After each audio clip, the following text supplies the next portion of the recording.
JS education online channel के माध्यम से मैं जितेंद्र सिंह एक बार फिर से आपके साथ समावेशी शिक्षा की क्लास लेकर उपस्थित हुआ हूं। आज की हमारी कक्षा में जैसे कि आप जानते हैं विशिष्ट बालकों पर हमारी चर्चा चल रही है और विशिष्ट बालक में भी जो श्रवण बाधित बालक होते हैं उन पर आज हम चर्चा करेंगे।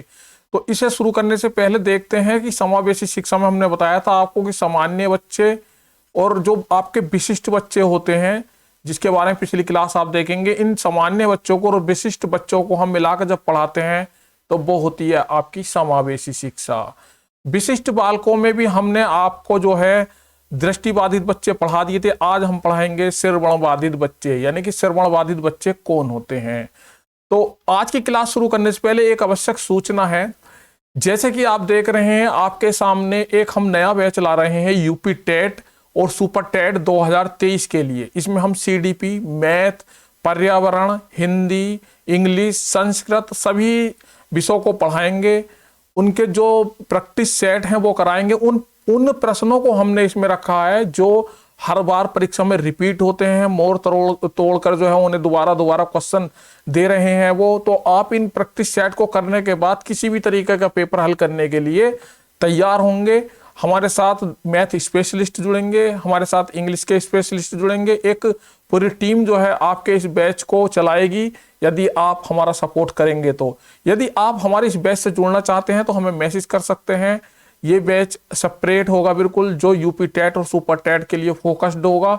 इसमें हम 10,000 प्रश्नों की एक श्रृंखला चलाएंगे जिसमें सी टेट, आपका राजस्थान का टेट हो, आपका कोई से भी प्रदेश का टेट हो, तो उससे संबंधित चाहे वो यूपी टेट हो, तो जो भी आज तक के टेट हुए हैं यानी कि शिक्षक पात्रता परीक्षा में जितने भी प्रश्न आए हैं, जिस लेवल के भी प्रश्न आए हैं, तो वो सारे प्रश्न हम यहाँ पर कवर कराएंगे। तो आप हमसे जुड़िएगा, हमें मेल कीजिएगा, हमें जो है आप अपना व्हाट्सअप कर सकते हैं कि आप इस ग्रुप से जुड़ना चाहते हैं। तो आज की क्लास शुरू करते हैं। समावेशी शिक्षा के अंतर्गत जो विशिष्ट बालक है उनमें श्रवण बाधित बालकों पर हम आज बात करेंगे। श्रवण बाधित बालक होते क्या है? देखिए, सबसे पहले देखते हैं श्रवण। श्रवण का मतलब होता है सुनना, यानी कि कानों से संबंधित प्रॉब्लम हो जिस बच्चे को, वो श्रवण बाधित बालकों में आता है। अब समावेशी शिक्षा में जो है बिल्कुल ना तो जैसे कि अंधे हम ले सकते हैं, उसमें भी बाधित लिए जाते हैं, ना बिल्कुल यहाँ पर हम बहरों को ले सकते हैं। समावेशी शिक्षा में उन्हीं बच्चों को लिया जाता है जिन्हें हम सामान्य बच्चों के साथ कुछ यंत्रों की सहायता से, कुछ शिक्षण विधियों में चेंज कर कर उन बच्चों को सामान्य बच्चों के साथ मिलाकर पढ़ाते ताकि वो भी सामान्य व्यवहार में अपना जीवन यापन कर सकें, उनके अंदर भी एक सामान्य विकास हो सके। तो श्रवण बाधित बालक को हम बहरा नहीं कह सकते। श्रवण बाधित बालक वो होते हैं जो सामान्य से कम सुनते हैं, यानी कि जो सामान्य बच्चे जिस आवाज को सुन लेते हैं उस आवाज से वो कम सुनते हैं, तो उसे श्रवण बाधित बालक कहते हैं। इसके बारे में यहाँ पर ध्यान से सुनेंगे। जब कोई बालक सामान्य ध्वनि को सुनने में असक्षम हो जाता है तो उसे अक्षम कहा जाता है। इस व्यवस्था को श्रवण बाधित कहा जाता है। इसमें ध्वनि को सुनने की क्षमता आपकी जो है एक से लेके 130 डेसिबल तक होती है। देखिए, जब जो सुनने की जो डेसिबल क्षमता होती है, सुनने की जो ध्वनि को जो नापते हैं डेसिबल में नापते हैं, तो आप 0 से लेकर और जब आप 60 डेसिबल तक यानी कि 7 डीबी तक आप सुन रहे हैं, डीबी तक आप सुन रहे हैं, तो इसे जो है सामान्य में रखा जाता है। 0 डेसिबल आपकी 10 डेसिबल की हृदय की गति, सांस की गति की ध्वनि होती है। आपकी जो घड़ी की सुई की गति जो ध्वनि है वो आपकी 30 डेसिबल तक होती है। आपके जो कमरे में शांत वातावरण है उसमें जब आप बातचीत करते हैं तो वो ध्वनि जो होती है आपकी 40 डेसिबल तक होती है, जो सामान्य बच्चे आपस में एक दूसरे की बातें सुन सकते हैं। 40 से 45 तक हो सकती है वो। आपका जो है जहां मोटर बाइक हॉर्न के शोर हैं वो 80 डेसिबल तक जा सकते हैं और 130 डेसिबल तक की आवाज हमारे कान सुन सकते हैं। इससे ऊपर हमारे कान नहीं सुनते। 80 डेसिबल से ऊपर कान को सुनने में जो है एक तरीके से प्रॉब्लम हो सकती है। तो सामान्य बच्चे जो सुनते हैं वो 0 से आप मान सकते हैं कि 60 तक, या आप 50 से 60 के बीच जो सुन रहे हैं वो सामान्य बच्चों में आएंगे। यदि इस आवाज को नहीं सुन पा रहा है कोई बच्चा तो वो आपका श्रवण बाधित बच्चों में होगा। ये श्रवण बाधित बच्चों की कुछ जो परिभाषाएं हैं वो देखते हैं यहाँ पर। राष्ट्रीय प्रतिदृष्ट सर्वेक्षण संगठन 1991 के अनुसार श्रवण बाधित उसे कहा जाता है जो सामान्य रूप से सामान्य ध्वनि को सुनने में अक्षम हो, यानी कि जो बच्चा सामान्य परिस्थितियों, सामान्य बच्चा जो जिस ध्वनि को सुन रहा है लेकिन दूसरा बच्चा उस ध्वनि को नहीं सुन पा रहा है, तो वो क्या होगा, श्रवण बाधित बच्चा होगा। भारतीय पुनर्वास परिषद के अनुसार जब बाधिरता 70 डेसिमल हो तो व्यावसायिक, तथा जब बाधिरता 55 डेसिमल तक हो तो उसे जो है शिक्षा के लिए प्रयोग में लाना चाहिए। यानी कि जिस बच्चे की जो श्रवण क्षमता है यदि वो 55 डेसिमल तक है तो ऐसे बाधित बच्चे को जो है हम शिक्षा के क्षेत्र में उसे समावेशी शिक्षा में एक सामान्य शिक्षा दे सकते हैं। यदि उसकी बाधिरता 70 डेसिमल है, यानी कि उसे 70 डेसिमल से नीचे की आवाज नहीं आती है, तो ऐसे बच्चे को हम व्यावसायिक शिक्षा देंगे। ये कहता है आपका भारतीय पुनर्वास परिषद। इसके बाद योजना आयोग एवं विकलांग जन अधिनियम 1995 के अनुसार वह व्यक्ति श्रवण बाधित कहा जाएगा जो 60 डेसिमल या उससे अधिक डेसिमल पर सुनने की क्षमता रखता है। यानी कि ऐसा बच्चा जो 0 से लेकर 60 डेसिमल तक की आवाज, यानी 0 पे बोला, 10 डेसिमल पे बोला, 30 पे बोला, 50 पे बोला, लेकिन 60 डेसिमल तक की आवाज भी उसे जो है सुनाई नहीं दे रही। 60 से ऊपर की जो 60 या 60 से ऊपर की डेसिमल की ध्वनि को वो सुन पा रहा है, तो वो क्या होगा, एक तरीके से श्रवण बाधित बच्चा कहलाएगा। समाज कल्याण के अनुसार जब किसी व्यक्ति के कान में 60 डेसिमल श्रवण क्षतिग्रस्त हो तथा दूसरा कान अच्छा हो तो वह उच्च शिक्षा के लिए भी उपयोगी होता है। यानी कि एक कान में उसके 60% डेसिमल की आवाज जा रही है, यानी कि 60 डेसिमल की आवाज ही वो सुन पा रहा है, लेकिन दूसरे कान में जो है वो 0 से लेकर 45 डेसिमल तक की आवाज सामान्य रूप से सुन पा रहा है, तो ऐसे बच्चों को उच्च शिक्षा दी जा सकती है। अब श्रवण बाधित के प्रकार क्या होंगे।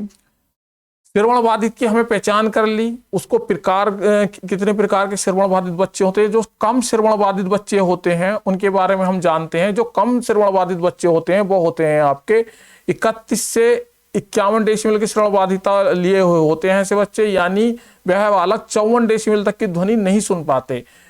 कहने का मतलब यह है कि जो कम श्रवण बाधित हैं तो वो ऐसे बच्चे जो है 54 डेसिमल से ऊपर की आवाज सुनते हैं तो उन्हें हम कम श्रवण बाधित बच्चा बोलेंगे। यानी कि जिस बालक को 55 पर, 54 पर या 60 के बीच में आवाज आ रही है, 54 से नीचे वो नहीं सुन पा रहा है, तो वो कम श्रवण बाधित बच्चा होगा। मंद श्रवण बाधित बच्चा का ऐसा कैसा होगा, जो आपका 55 से 69 dB की जो क्षमता के बीच में सुनता है। यानी कि जो बच्चा 55 डेसिमल से और 69 डेसिमल के बीच में सुन रहा है तो वो मंद श्रवण बाधित बालक होगा। अतः सामान्य स्तर 65 डेसिमल पर नहीं सुन पाता तो वह बालक ऊंचा सुनता है। यानी कि जो बच्चा 65 डेसिमल तक भी नहीं सुन पा रहा तो ऐसा बच्चा मंद श्रवण बाधित बालक होगा, यानी कि वो ऊंची आवाज सुनेगा। गंभीर श्रवण बाधित बालक 70 से 89 तक यानी डीबी तक की श्रवण बाधिता होती है इन बच्चों में। वे काफी ऊंचा सुनते हैं, यानी काफी तेज बोलते हैं जब उन्हें आवाज जाती है। 70 डेसिमल तक की आवाज उन्हें नहीं जाती, उसे ऊंचा बोलना पड़ता है। तो जैसे कि आप किसी लाउड स्पीकर से बोल रहे हैं, इस तरीके की इतनी तेज आवाज वो सुन पाते हैं, तो उसे बोलते हैं गंभीर श्रवण बाधित। पूर्ण बाधित बालक यह बिल्कुल नहीं सुन पाते। इसकी श्रवण बाधिता 90 डेसिमल तथा उससे आगे की होती है, यानी कि जो 90 डेसिमल तक की आवाज भी नहीं सुन पा रहा या उससे भी ऊपर की आवाज को सुन पा रहा है, थोड़ा बहुत ऊंचा बोलने में थोड़ा बहुत या हल्का फुल्का ही उसे एहसास होता है, तो ऐसा बालक पूर्ण रूप से बाधित होता है, यानी श्रवण बाधित होता है। तो ऐसे बालकों को समावेशी शिक्षा में नहीं लेते हम। जिन बालकों को बिल्कुल भी आवाज नहीं आती उनके लिए अलग से विशिष्ट स्कूल होते हैं, विशिष्ट सिखाने वाले होते हैं। तो यहाँ पर उन्हीं बच्चों को लिया जाता है जो कम श्रवण बाधित हैं और वो यंत्रों की सहायता से, मशीनों की सहायता से जो है सामान्य बच्चों की तरह सुन लेते हैं, तो उन्हें जो है हम समावेशी शिक्षा में लेते हैं। उनको सामान्य बच्चों के साथ बैठाकर पढ़ाते हैं और उनको जो है सिखाते हैं।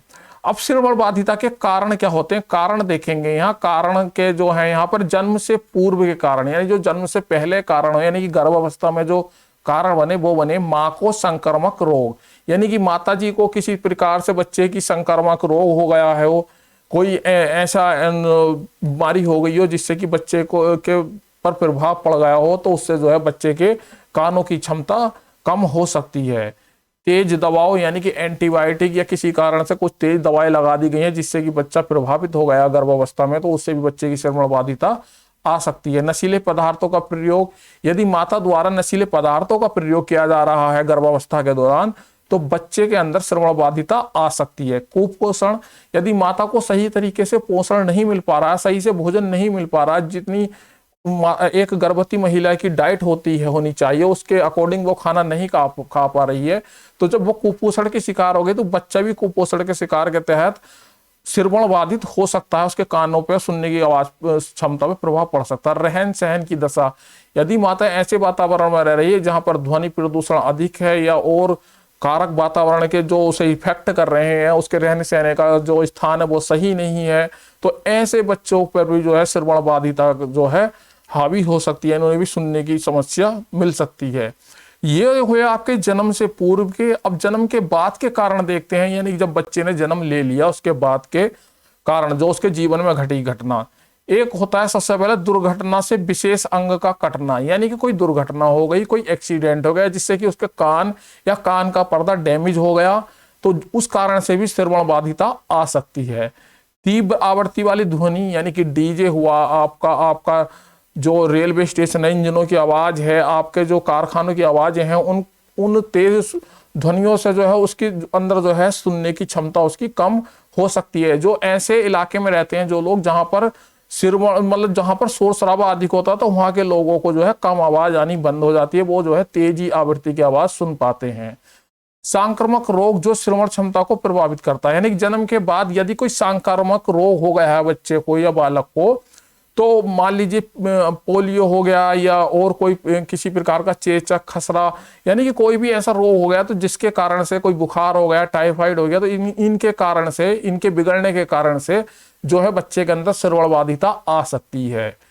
अब जन्म के समय जब बच्चा जन्म ले रहा है, यानी कि गर्भावस्था के बाद जब बच्चे का जन्म होता है, उस समय क्या होता है, समय से पूर्व जन्म होना, यानी बच्चे ने यदि समय से पूर्व जन्म ले लिया है, यानी कि 9 माह से पहले उसका जन्म हो गया है किसी कारण से, 7 माह, 8 माह या 8.5 माह में, तो ऐसे बच्चे की जो है श्रवण बाधिता का उसमें पाई जा सकती है, सुनने की क्षमता उसकी कम हो सकती है।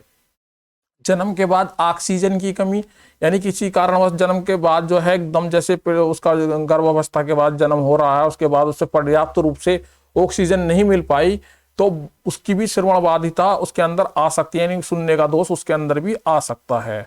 प्रसव के समय किसी उपकरण का रह जाना, यानी कि जब प्रसव करा रहे हैं तो डॉक्टर द्वारा कोई इस तरीके की यंत्र का या किसी तरीके की कैंची का या किसी तरीके की चिमटी का या किसी तरीके के भी जो है उसके शरीर को डैमेज कर दे, उसके जो सुनने के अंग हैं, कान का पर्दा है वो डैमेज हो सकता है, तो उससे भी श्रवण बाधिता आ सकती है।